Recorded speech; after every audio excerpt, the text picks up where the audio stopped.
time we had the introduction. We did an introductory activity. We watched Get Poet Society, if you remember. We had a writing example. Every person did a little writing about a teacher who had a big impression on their lives. Actually, I went through those writing assignments, and there were some extraordinary writing assignments that we made. I'd like to just read a couple of them. This teacher brought the topic to life in practical ways, encouraged thinking in wider areas, made subject amazing, related topics to spiritual aspects of life, encouraged confidence to express ideas, acknowledged prior learning and its contributions to the group, fostered creativity, had a sense of humor, was a real person, demonstrated a strong sense of values, ethics, and morals, knew the subject in great depth, got along well with all class members, was fair in assessment, high expectations for learning outcomes, kept informed of new developments in subjects and shared them, used a variety of teaching methods to reach abilities of all classmates, continued development of personal relationships with classmates over time and beyond the classroom over the years. Now, this sounds like an extraordinary person.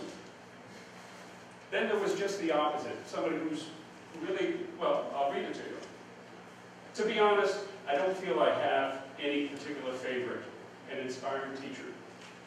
I have been fortunate to have had many good, professional, knowledgeable teachers, but I don't perceive one as outstanding favorite, uniquely inspiring. I suspect that I may be different from others, as I, like, this sentence doesn't quite make sense, but at school I was considered a middling, erratic, at times difficult student, destined for mediocrity. However, largely unknown to the school, I studied and taught myself the things I wanted and needed to know. Somehow I made it. So kids are pretty resilient. Teaching can make a big difference, but at the same time, kids are pretty resilient. So we had all of this review of big picture thinking about teaching and some reflecting on teaching. To my mind, in some ways, this was all about developing something that I'm going to explain more and talk more about, called cognitive empathy, which is having a feeling for the student, having a sense of how that, getting into the head of that student. It turns out that, at least from a study that I've read recently, we may be the only species on the planet that actually can have empathy for children that are not our own. Elephants, gorillas, snakes, fish have no feeling for the infants of others. They only care for their own. But having the ability to actually have empathy and care for others than your own offspring may have been a tremendously important evolutionary advantage for our species. And it's something that really marks us as different. We care about other people's kids. Other species don't do that. Well, today, we're going to have another icebreaker. We're going to talk about teaching for understanding, and we're going to have some reflection on the many activity strategies about teaching for understanding and how I'm going to ask each of you, as in small groups, to think about these, weigh these, and commit to trying one of them.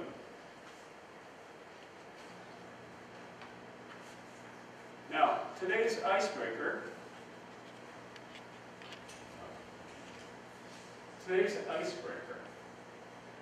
will require you to stand up. So, would you all stand up, please? Now, I don't know about you, but my favorite part of the Mass is that part of the Mass where people turn to one another and they say, peace be with you, peace be with you. I love that piece. I love that stuff. However, we're going to go a little bit further, and I'm really not a priest.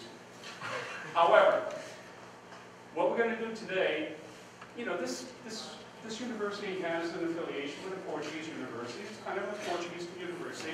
So you're all going to get to try something you've always, if you're not Portuguese, something you wanted to try, but you haven't had the gumption, the courage to try before, which is Portuguese greeting. Okay? Now, you've seen the way men and women peck one another, air kiss, all right?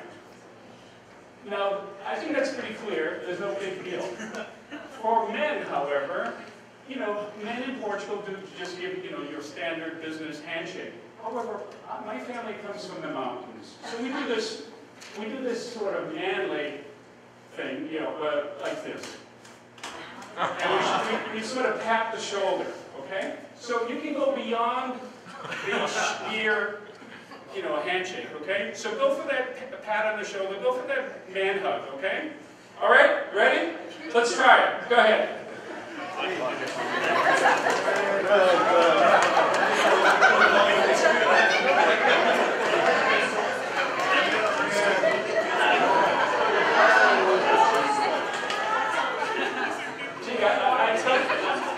I was hoping, you know, I was thinking this might not go over at all. I'm really glad it went over well.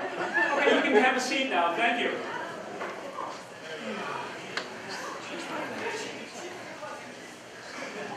All right. So the big organizing question today is, how do we teach? How do we teach for understanding? How do we get kids to really understand something, especially here where there's this language barrier, there's this language challenge, okay? So, right now, we're going to do something called think, pair, and share, okay? Think about it. Then, when you've had a chance to cogitate a little bit, turn to the person next to you, and make sure you don't leave anybody out. So if there's 3 people and one person's going to be left out, make sure you make it a threesome, okay? So it's think, pair, share. We're going to give you 4 minutes to come up with some ideas, okay? All right? Any questions? Then go to it.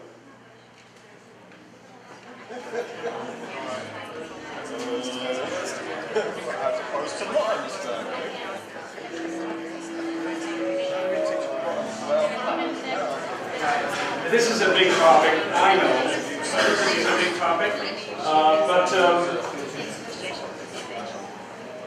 and I'm not going to give 15, 30. We could probably talk for several hours, you know, generating your ideas. But I want to. Are there ideas here that are bursting to be told? Bursting to be told. Ideas bursting to be told. Who's got an idea that they're sort of spastic to tell? Spastic to tell. You got to get this out of your system. Come on. Anything. Field trips. Field trips. Now, tell me more. How does that contribute to understanding? Give students context. Context. Okay. Field trips. All right. Provide context for learning. Yes. All right. For example, this is very important for geology. Yeah. E.g. geology. And science. And science. Yeah, okay, that's a good one. Something else. What else? I do some hands-on in science. Hands-on. Good, good.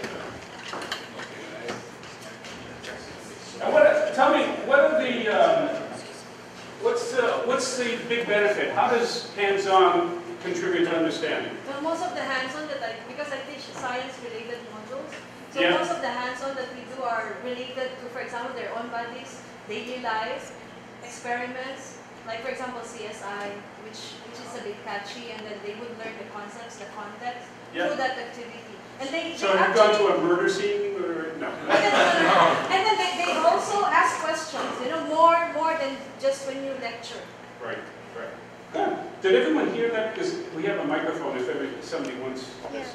Okay, so it's basically the hands-on, the concept, the percept, concepts and percepts coming together. Understanding. Okay, like that. Something else? Something else? Students teaching. Teaching? How's that? Teaching each other? That's sort of like cooperative learning, isn't it?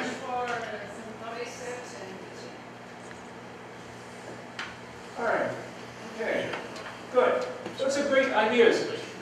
And you know what we just did? We did something else. We did something called activating prior knowledge.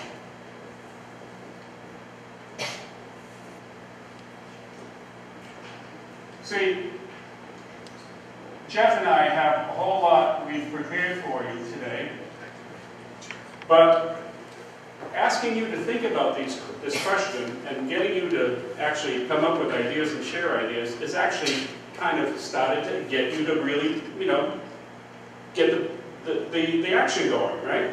It's sort of like if you were a farmer, you know, plowing the field before you go out with seeds. The plowed field will actually be better, will receive the seeds better. You'll have a higher rate of germination if the field has been plowed and soil has been now put back over these things, and now it's ready to grow. You've created conditions for growth. And that's what activating prior knowledge can be. And there's lots of ways you can do it.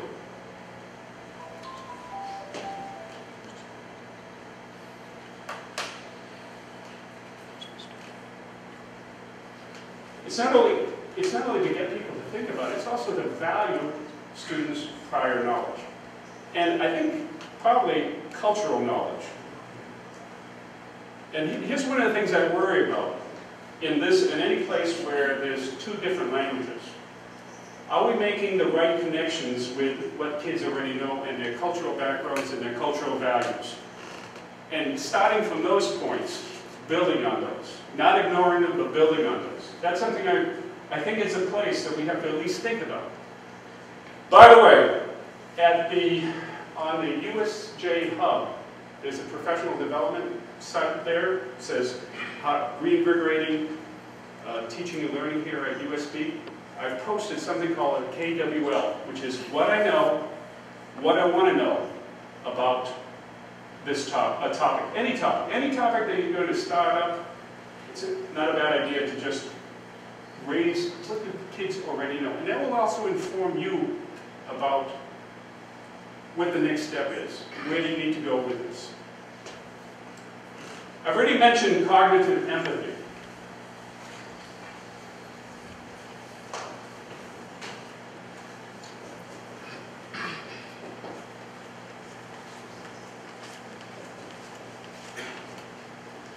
But cognitive empathy is not just sort of feeling for the kids. It's also being able to predict where they're going to be confused, where their understanding is going to hang up, where the vocabulary they're not going to understand, and this is something that comes from experience, right? It comes from experience, and if you're new in this game, it's not always easy to know that, but it comes with experience, being able to predict it, be prepared to overcome those obstacles. Misunderstandings are rampant in anything.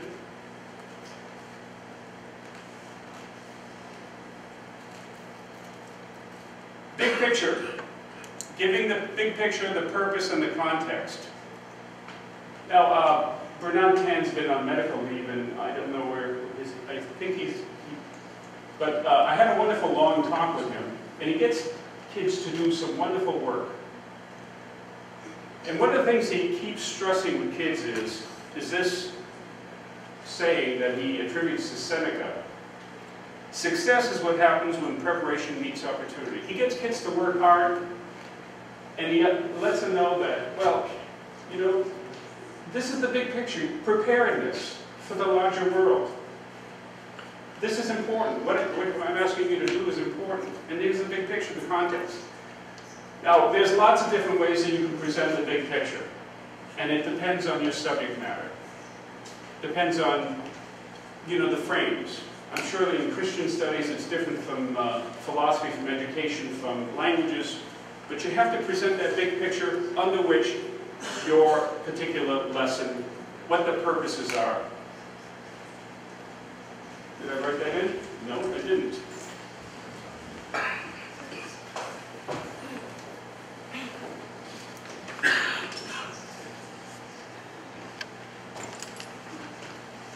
Explanatory devices. Let's say you were driving in a country, somewhere in the Middle East. I'm not sure which language that is, but you're driving through a country, you don't know the language, you see this sign. What are you likely to do? Stop. And why would you do that? You don't. Why would you stop? Because it's because there's a big truck in front of you. Because you've seen something here that you recognize. You see an 8-sided sign, red. It's strategically located at an intersection. It's likely, you don't have a clue as to what that word means, but it's likely to mean stop in whatever language. And that's the power of visual aids. Visuals of all kinds. Visuals, pictures, and words illustrated. Now there's a whole class of explanatory devices, and we're going to talk about those a lot. I like this word, explanatory devices. No batteries, no plugs, nothing. Explanatory devices, visuals. Now I came here a couple of weeks ago and for a presentation. There was a wonderful speaker, and he was terrific. I was getting so much out of it, but I knew that the kids weren't getting hardly any of it because it was all just words. There were no visuals to accompany. Even if he had put some words to accompany an outline, something, some pictures, words, anything would have made his presentation so much more accessible for students. Graphic organizers. There's a lot of them. A lot of different kinds you can use. What we see here is one that's called a concept and theme graphic organizer. There's a mind map. And by the way, I've also posted this on the USJ Hub. Graphic Organizer website has a lot of different ones you can use. So for instance, Venn diagrams. You try to make a distinction. Two different classes of things. And then there's some members of two different classes of things that share some common qualities. Whether you're talking about concepts in business, concepts in science, concepts in philosophy, that might work for you. Or pyramids. Or these kind of dynamic, this kind of a graphic organizer can demonstrate dynamic features. Let's say photosynthesis, or some sort of contributing circle of causes. Now, right now we're going to have Jeff come up, and there's one more thing here. Mind map, and Candy Chan gives 2 thumbs up to this YouTube site where there's a little video about how students can use mind maps, okay? But right now, I'd like you to welcome Jeff Churchill, who's going to talk about vocabulary and reading strategies with English language learners. Please welcome him. That feels really strange to hear my voice like this. So, excuse me, and I was saying before that you can put me with a guitar in front of 100 people and I don't feel the same stress if I'm standing in front of 10 academics talking. So, if I stammer, please forgive me. Anyone who's hung around in the Language Centre has probably seen this at some point. This is the Black Wall of Death. This is where learning goes to die. What this is academic text. Oh, I'm standing in front of a second microphone. This is an academic text. That's dead. It's not working. No? That microphone's not working. Oh. You'll get Okay. So the feedback must be from myself. This is an academic text. Some people actually might know this text. This is Chaos Theories and the Sciences of Complexity, Tools for Transforming Education. all I have done is removed any word that would be above an A2 level of language. Now A2, if you want to come and talk to me about that, I won't bore you with it. But typically our average student walking into this university, if you hand them an academic text, this is what they're going to see. Of course, the first problem is the physical impact of just not knowing the word is going to prevent them from understanding this text. But there's also the second problem, the psychological impact of not knowing words. If you go back and you look at a page full of black marks like that, you don't just have to overcome the words, you've got to overcome the psychological impact. And then we've got a further complication of this. Being that we're in Macau, most of our students come into this university and they have been taught from day one in high school, in primary school, that reading is a case of knowing every single word in a sentence. This is why you'll see our students, if they go and you hand them a text, first thing they do is they get out their dictionary and start putting words in Chinese above every word that they don't know. It's their strategy to get through this text. It's not a helpful strategy.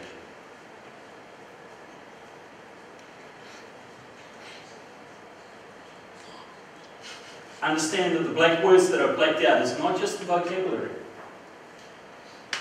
There's also other problems that are going on here. Knowing the words is half the battle. But if I took out just the words, and I put back in the words that are vocabulary that are B2, which is a higher level of language, there's still 50% of those words that I struggle with. And this is because it's not just vocabulary, it's jargon, it's the words that we use in our profession. It's turns of phrase. Last night I spent 10 minutes talking to a friend explaining what a big fish in a small pond means. A very successful learner knows each of these individual words. It's not just about knowing the meaning of words. Hopefully I've just intimidated all of you about the idea of giving an academic text to a beginning student. Hopefully, one tool. I can't promise you a miracle, it's a complicated subject. If you want a simple answer to a complicated problem, talking to the wrong person. One tool. What makes us capable is not that we are experts in our subjects, it's that we are experts at learning our subject. Each of us sitting here has become capable in learning the subject that we're teaching. What is it that we've developed as learning skills? And so I want to give you one that most of you would take to that academic article and you would apply without thinking, not realising that our students don't. If we look at this text, first thing we do use is the structure. We don't read every single word, we don't read them sequentially. Most of us, we don't do this because we've got too many things to do. Okay, am I going to use this academic article? No. We make those choices very quickly and we use it on the basis of the fact that we are prioritising the information in the text. First thing I did is colour-coded it. What are the most important things to know in this text? Green, titles. First place we look. Yellow, high important information, we go to abstract, we go to the introduction, we go to the conclusion. We get an idea of what's going to be in the text. Topic sentences, the first sentence of any text. Now for us, this is survival mechanisms that we use because we've got a lot of work to do. For a beginning student, this can make the difference.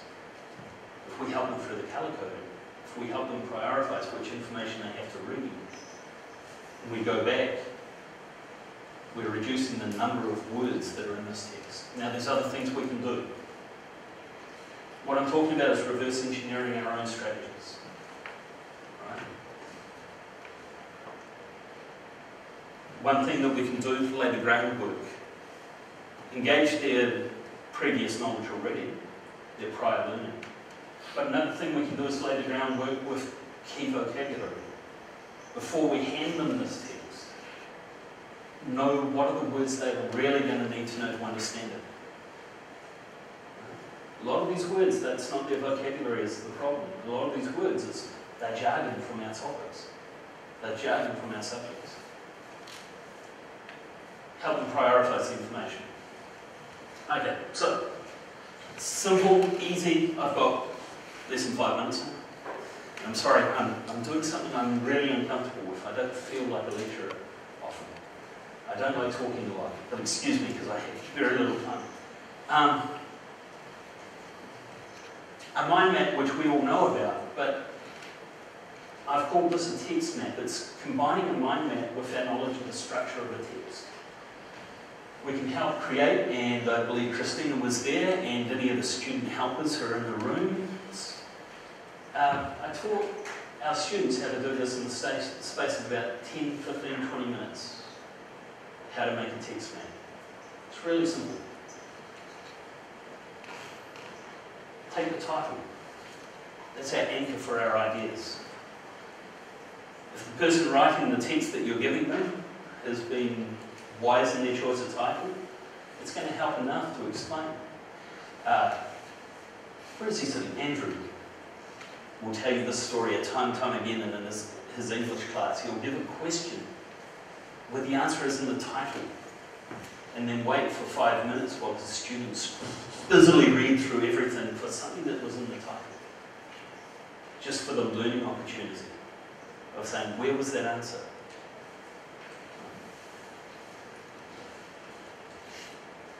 Headings.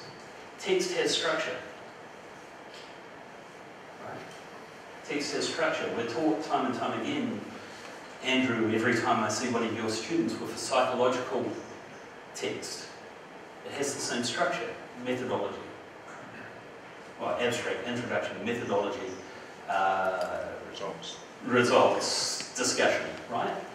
It helps to understand what the structure is, to understand what you're reading. Subheadings. Here's where you're going to find your key vocabulary. Help connect the ideas to the structure. Topic sentences. Put it in your own words. Got a quick synopsis of the text. Simple, easy, 10 to 15 minutes, but it's going to help a student who comes in with limited vocabulary and understand something above their ability to read. It's going to help them get through. Second thing is it's also going to prioritise for those students who come in with weaker vocabulary. It doesn't restrict the stronger students from going ahead and reading the whole thing. Third part is it makes it visual. I learned this from one of my students. This is this presentation format. I learned from one of my students the other day. Making things visual took me 20 minutes to learn this program. But it makes a big difference in helping understand for a student how to go through and how things are structured and organised. So, thank you. I think you ought to, from now on, when you do public speaking, you could wear a guitar. That might be the way. While you're speaking, then you feel more at ease. So, graphic organizers and reading strategies, such as these. By the way, my and Jeff's presentations are posted to that USJ Hub website, the Hub materials there.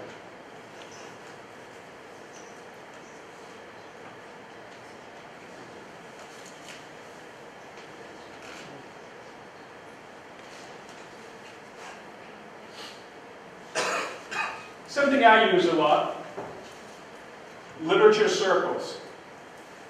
If you have a reading to assign your class, don't just have them say, don't tell them, go out and read it and come back prepared to discuss it. In small groups, give each person a role. One person can be the passage master. They pick out 3 particularly pithy passages Another person is the capable connector. Reading and making connections between the reading to your own life, things you've heard about in the world, and things you've read about in other books. Connections. Sometimes called text to self, text to world, text to text. A summarizer. That's where most of us, that's the place where most of us do, that's more often than not what people are asked to do with reading, is summarize, okay? But you're giving some other range of activities here. And an alternative advocate.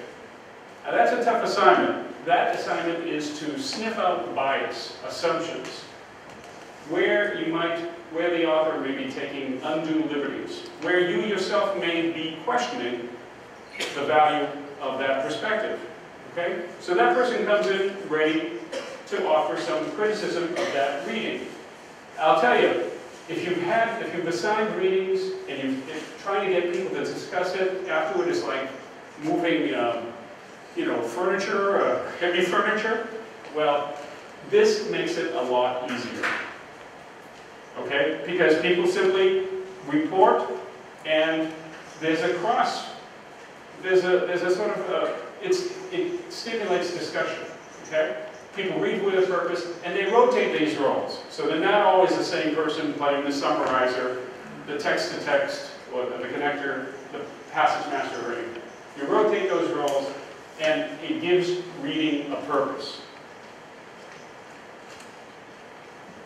That, as a handout, is available also on the website. SQ3RS. That is another thing. It's actually directed for students. It's a guide to students about how to read with more understanding. It's SQ3RS, stands for survey. Survey is another fancy word for skimming, although survey also suggests that you look at the title, you read the dark bold, you look at the illustrations and the graphics, you read underneath the illustrations and photos and graphics. You read the first sentences of maybe each paragraph, you read the first paragraph completely and the last paragraph, and then, for instance, where you see a title, in your own mind, you convert a title into a question. So if the title of the passage is Reading for Understanding, then you, in your own mind, before you start reading, you say, well, what is reading for understanding? And then as you're reading, you're looking for that answer. You actually read, then you review, and then you finally recite. What's the most important thing here? Clarity. Let me put these, reading strategies is over there. Okay, clarity. There's a whole class of moves around clarity. One of the things that you can do to make things clear is put things into simpler terms. Now, Hugo Teixeira, who teaches in the CLLL and is a student of mine, told me about something new I never heard about. Wikipedia with simplified English. And here's the website. Now, I think it's a fairly new version of Wikipedia. There's not a whole lot of entries, and it ends up being kind of like a dictionary, almost. But the fact of the matter is, these people have written these entries with a limited range of English in mind. And so, for many of our students, this could be a real big help, okay? But we, in our own work with students, I think, need to consider, are they getting it, are they understanding, and how can we make it rephrasing into more accessible language? Modeling thinking aloud. All of us here are masters in a certain area of academic area. And we've become master learners of our area. thinking aloud, or modeling thinking aloud, is a way of demonstrating to students how somebody, like yourself, somebody who's mastered the field,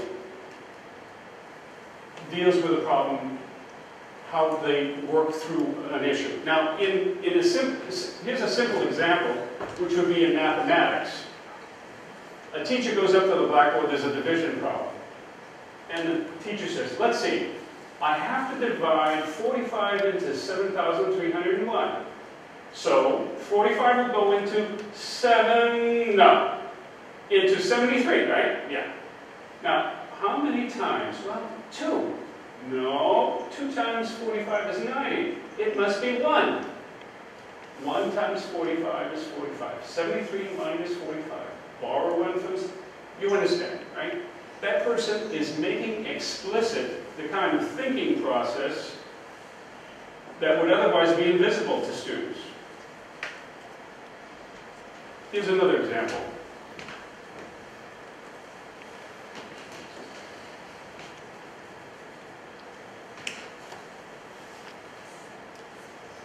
Okay, so here's this is from a literature class, and the teacher says, the teacher runs across a word that she doesn't understand. Still don't get it. Well, maybe I'll read ahead to see if it gets clear. Nope, still doesn't make sense. Let's see, do I recognize any of its parts?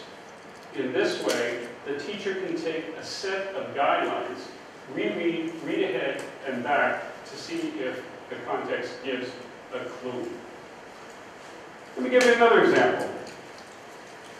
Here's a book I use in a master's education course called Horace's Compromise. Okay, so when I introduced this book, here's how I introduced this book. We're going to read Horace's Compromise, The Dilemma of the American High School. It was written by Theodore Sizer. Theodore Sizer was a great man, great man. He started off as a classroom teacher, became the principal of a renowned school, became the dean of the Harvard Graduate School of Education, and left it all, chucked it all away, and spent 3 years just traveling around the United States looking at schools, sitting in classrooms, trying to make sense of what it was that this unbelievable enterprise. It's a $20 billion enterprise called High Schools in America. What is that all about? What makes it work? And he left all his previous preconceptions and all the academic papers, all of that about 3 years. He did nothing but look at schools. And he wrote this book, Horace's Compromise. Now, I'm thinking, Horace, if you don't know, is a pretty classic man's name. Horace, there was a Roman poet named Horace. Now, Horace's Compromise. Compromise is sort of like when we meet people halfway, right? But it has a second meaning when we talk about, sometimes we talk about compromising our own values. I suspect that this is the understanding of Horace's Compromise that's going on here. And that understanding of something uncomfortable, something disturbing, something that I'm not quite willing to swallow, is reinforced by the second part of the title, The Dilemma of the American High School. The word dilemma means something that's difficult, a difficult set of choices. Oftentimes people will say, on the horns of a dilemma, that's not a good place to be, right? Here's some horns, bull horns, and they're coming right at you, and that's not a great place to be in between some big horns with 700 pounds of muscle behind them. The Dilemma of the American High School. Something disturbing about this book, just from the title. And as you go through the sections, the first section is about the students. There's another section called the program, the teachers, and the structure. And he, with painstaking detail, goes in and crafts wonderful portraits of each one of these and how they all come together. And it's an unhappy situation for everybody. And what ultimately it calls for is a restructure of the way we do things.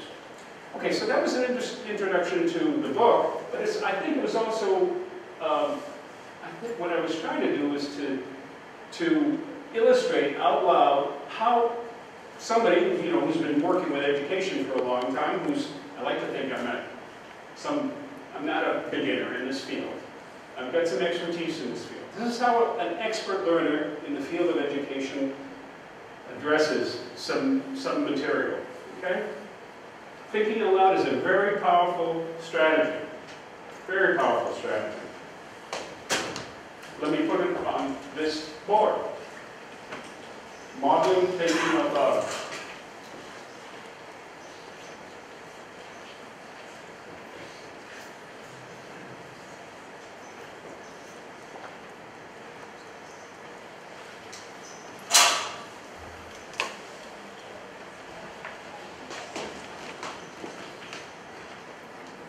Speech. Sometimes we just damn talk too fast, and we sometimes damn talk too much. Okay? And if you feel the compulsion to just dominate the airwaves, back off. Give people time to think. Give students time to get in there. There's also the whole thing about speech, which is explicitness and vagueness. And here's an example of vagueness. This mathematics lesson will get you to understand number patterns. Before we get to the main idea of the lesson, you need to review four prerequisite concepts. The first idea, the concept you need to review is positive integers. A positive number integer and a whole integer. Okay, so just slow down. All right, demonstrations, examples, and analogies. Now, I asked Aurelio Porphyri for this, but he couldn't find it. I asked him for a piano tutor. Does anybody know how a microwave oven works? Anybody? Anybody know how a microwave oven works? No? Okay. I'm going to explain in 3 minutes how a microwave oven works. You're all going to come out of here feeling, wow, that's amazing. Okay? Ready? Okay. Imagine I have a piano tuner. Now, a piano tuner, they're electronic ones, but the old ones were just basically a piece of, I think they were stainless steel, weren't they? It's a fork with a little handle, and you go bing, and you can hear the bing.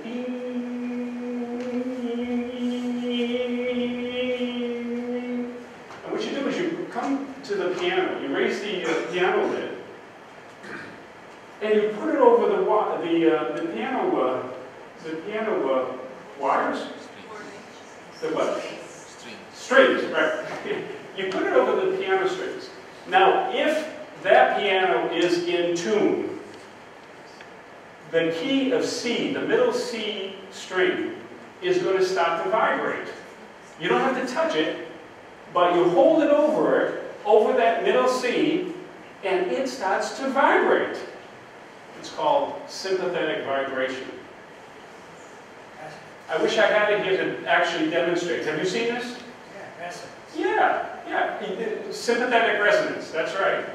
You can hold it just inches away, and it starts to vibrate by itself. Now, if it doesn't vibrate, you just tune it. You just tighten it or loosen it, and it will until it starts to vibrate. Okay? So that's the concept, right? Next concept is this. Everything in the world vibrates at some level. Okay? Including water.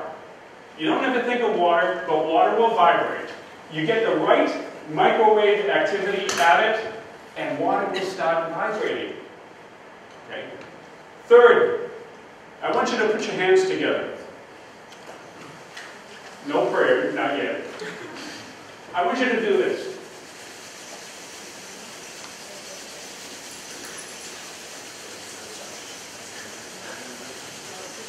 What's happening? Huh? It's warming up. That's right. It's warming up. And you know what?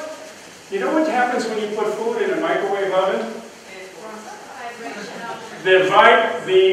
You're hitting the water in the food. You're hitting it with the right vibration that makes water vibrate. Okay? You're blasting it with that vibration. It's like the tuning fork in the piano. You're making it so that all those little molecules are rubbing up against one another. And they're creating heat. And that, ladies and gentlemen, is how a microwave works.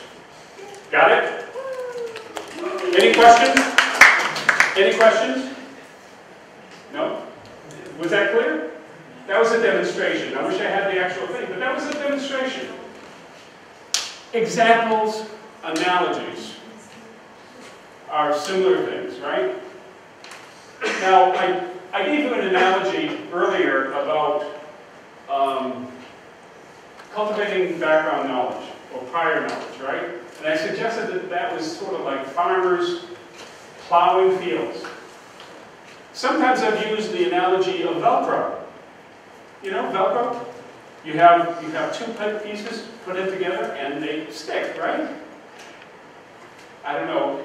The problem about that one is that it's a physical thing. It's not a before and after thing. So that's why I didn't use that analogy in talking about prior knowledge.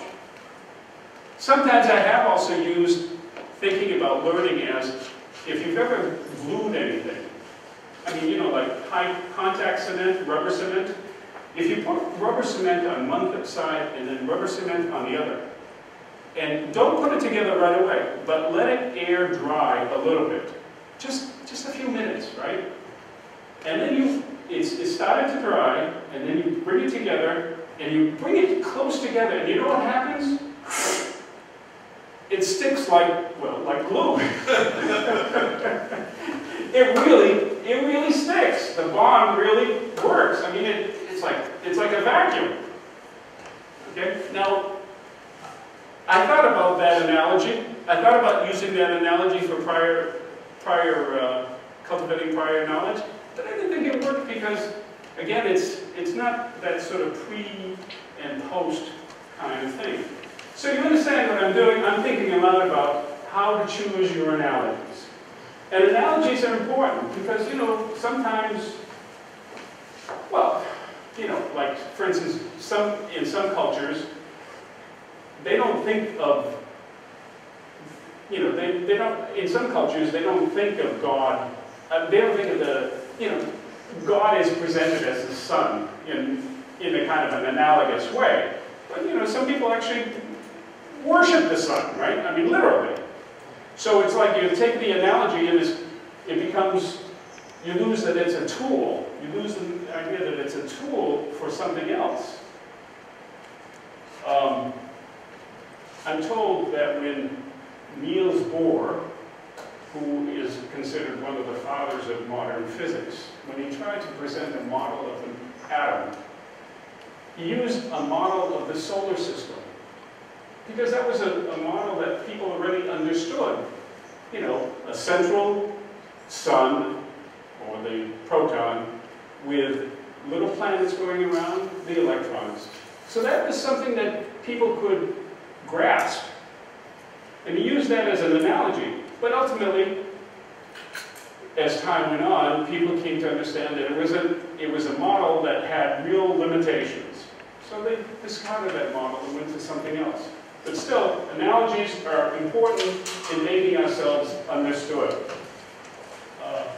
That's speech, demonstrations, analogies, etc.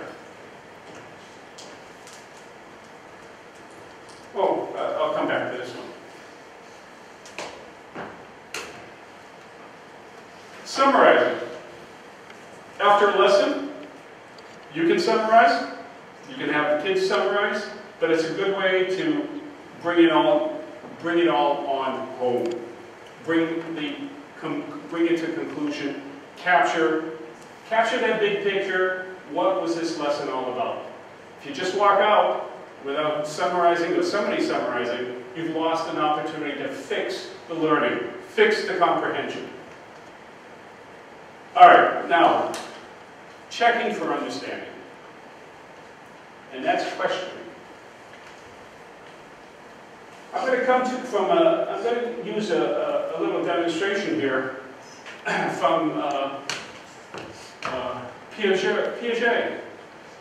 Piaget used to watch small children, and he'd do things like, you know, the kids will do this all day long. They love to play with sand or water. But here's the cool thing about it. You ask a little kid, where is there more water? Here or here? Well, if they're standing over it, they're apt to say, oh, there's more water over here. If they're looking at it from the side, they may say, oh, it's tolerable here. There's more water over here. Now, we understand that there's a concept called the something of matter, conservation of matter. Thank you. Conservation of matter. But that's a basic concept that little kids still simply haven't grasped. However, they might do that thousands of times. Eventually, they're going to get it. Eventually, Piaget tells us, eventually kids will get it. But, you know what? If you ask the question, you're more apt to get it sooner. Posing the question stimulates them to go up to the next level. Okay? And that's the thing about understanding is there's lots of levels. There's lots of levels of understanding, right? Lots of levels of understanding. And so unless you ask questions, you're not going to get kids to the next level. It's also important, even if we're just talking, so in really basic ways, questioning is critically important, but also even if you're just dealing with factual information, even if you're not looking for any paradigm shifts, any basic developmental shifts, just basic information, you need to ask questions to see if kids have gotten it. Now, part of cognitive empathy is sometimes you can just read it on people's faces, right? You look, oh man, oh, you know, you read that and you say, okay, what's the problem? Let's go over that again, okay? Questioning, there's lots of ways that you can do questioning. You can just random stuff. You can just call somebody's name out. You can toss out open questions to everybody. You can use this whole strategy of turn to your neighbor, think, pair, share. I like to have names of the students in the hat. Take out a name. You know what that says? That says, all right, everybody's going to be ready because I'm not just going to, call the kids I know the answer. I'm going to call randomly, and everybody's going to be ready. Or maybe you don't want to call randomly. Maybe you actually want to look for the kids who you think are not going to have the answer. The kids who are struggling. The kids who you know are having difficulty.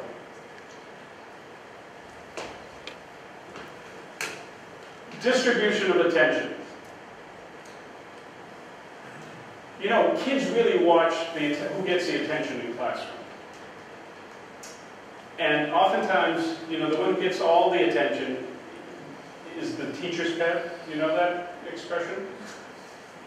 And that's not a good thing, because you really don't want to create inequality.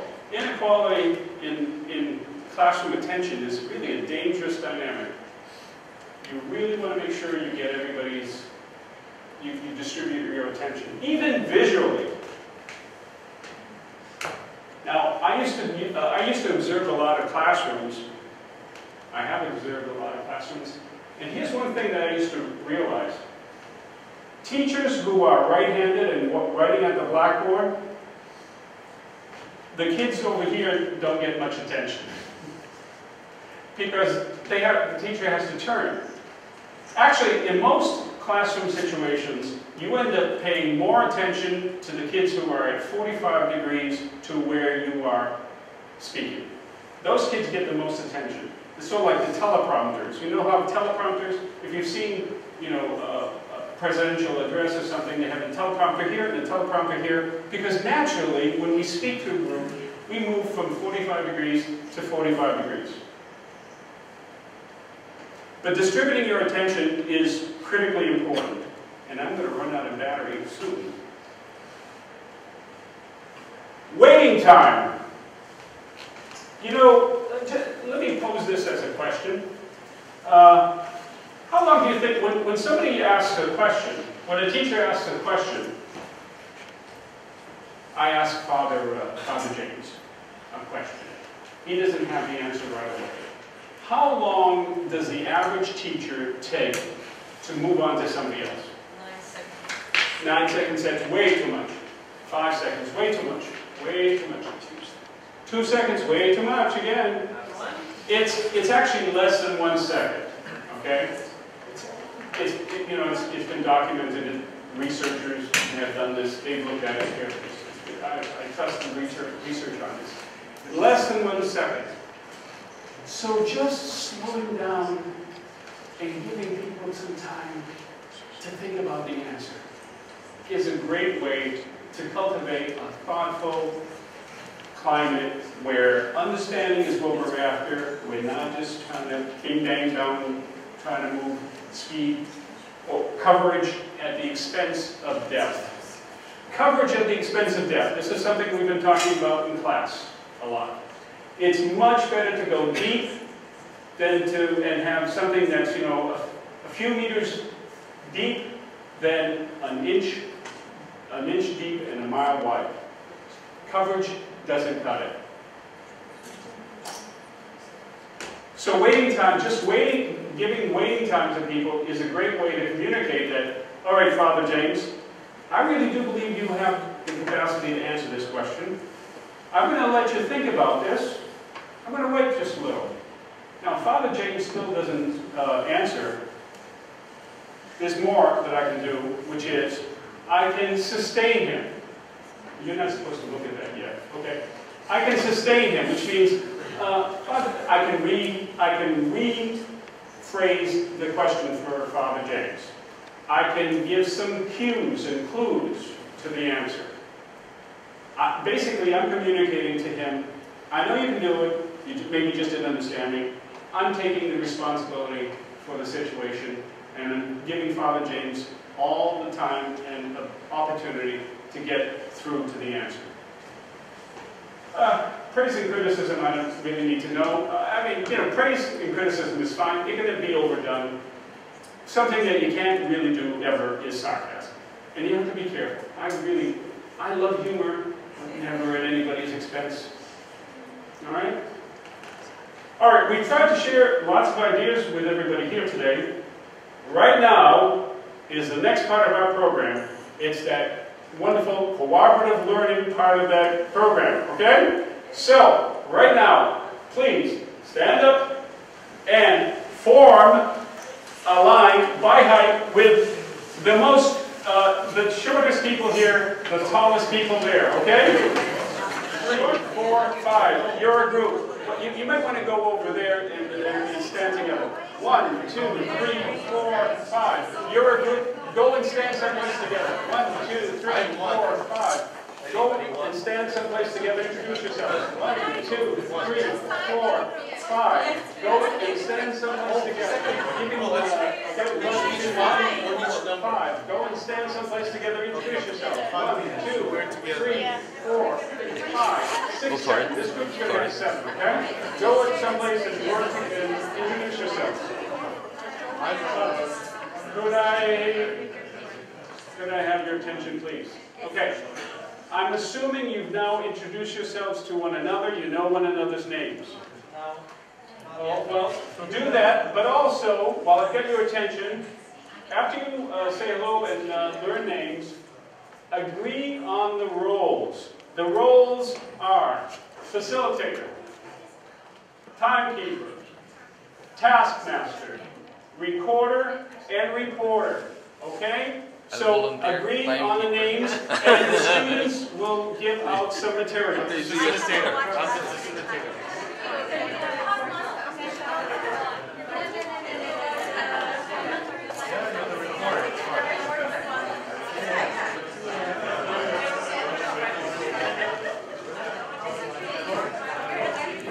You're going to write down these?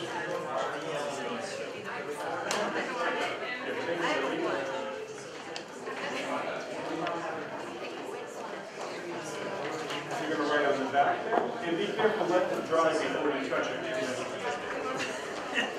Let me check you. Yes, please. Okay. Well, come back. Come back. No, we're in the same group. We're in the same group. Okay.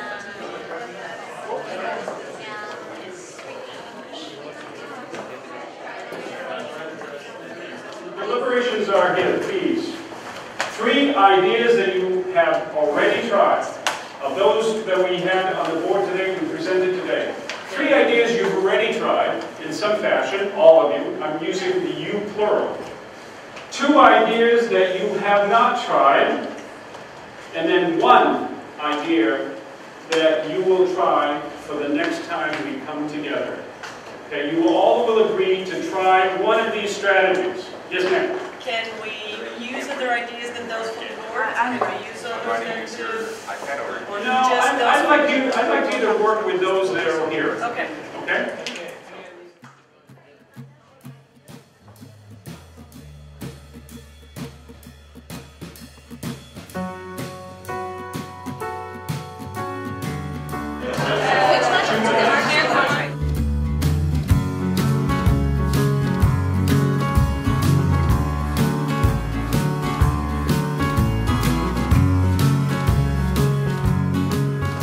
I'm going to send everybody 5 writing samples from students. Actual, living, breathing students.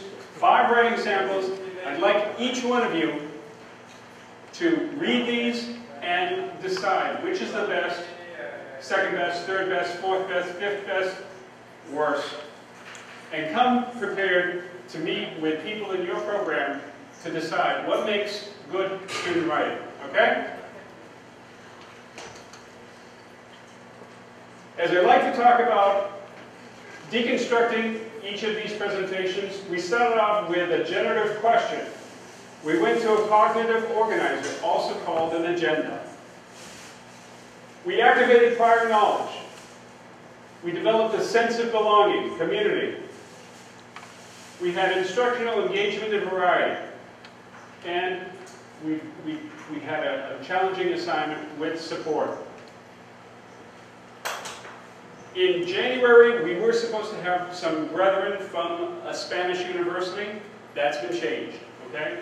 They were going to come to talk to us about Bologna and how they implement a 4+1 program. That's now been put off to sometime between April 30th and May 13th. I have posted to the hub site an amazing piece of Prezi, one of these Prezis like Jeff, from a guy named João Brugueira, who is on our faculty but is now back in Porto.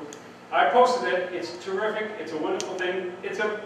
In many ways, it's like what I've presented, but it's better presented. It's not so, horse and buggy like my presentations. And I'd like to just finish up with this. I hear and I forget, I see and I remember, I do,